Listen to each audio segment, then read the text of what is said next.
នៅក្នុងភាគទី1បន្ទាប់ពីលោក Chavez បានឈ្នះឆ្នោតនៅក្នុងឆ្នាំ1998លោក Nicolas Maduro បានចាប់ផ្ដើមផ្លាស់ប្ដូរពីអ្នកដឹកនាំសហជីពទៅជាអ្នកនយោបាយជួរមុខដ៏សំខាន់មួយរូបចំណែកឯនៅក្នុងភាគទី2យើងនឹងបង្ហាញពីភាពស្មោះត្រង់ដោយគ្មានលក្ខខណ្ឌរបស់លោក Nicolas Maduro ទៅកាន់លោក Chavez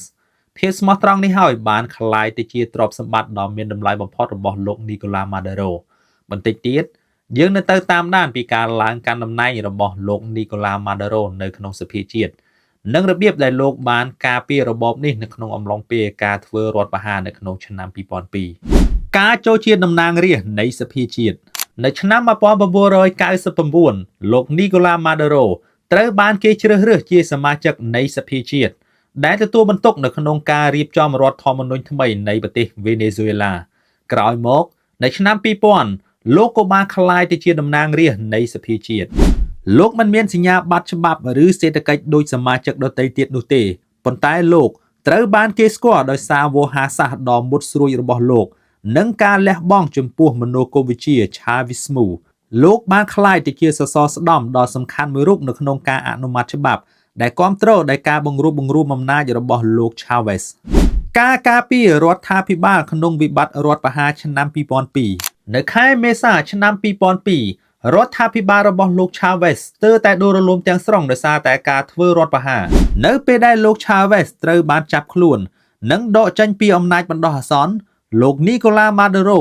បានដើរតួនាទីយ៉ាងសំខាន់លោកបានប្រើប្រាស់បណ្ដាញសហជីពនិងទំនាក់ទំនងរបស់លោកជាមួយនឹងសហគមន៍ដើម្បីរៀបចំបាតកម្មដ៏ធំគាំទ្រលោក Chavez នៅតាមដងផ្លូវនៃទីក្រុង Caracas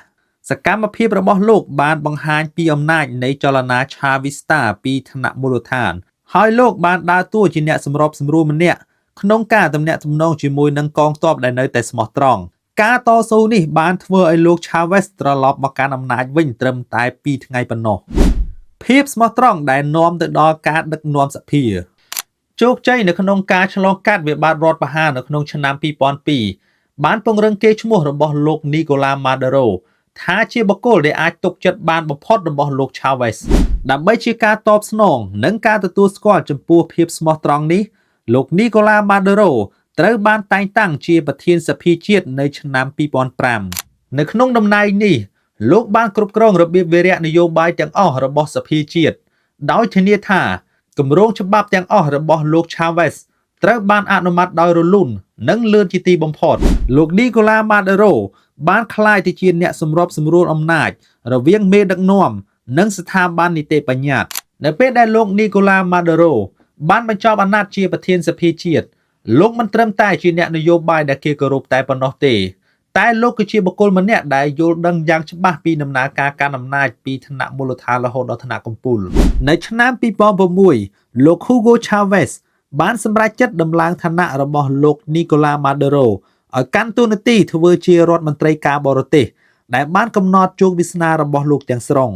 នៅក្នុងភាគទី2គឺខ្ញុំសូមបញ្ចប់ត្រឹមតែប៉ុណ្ណេះសិនចំណែកឯនៅក្នុងភាគទី3យើងនឹងទៅវិភាគអំពីតួនាទីរបស់លោកជាអ្នកការទូតអន្តរជាតិនិងការធ្លាក់ខ្លួនឈឺរបស់លោក Hugo Chavez បានជំរុញឲ្យលោក Nicolas Maduro បានក្លាយទៅជាអ្នកស្នងតំណែងតែម្នាក់គត់អំពីលោក Hugo Chavez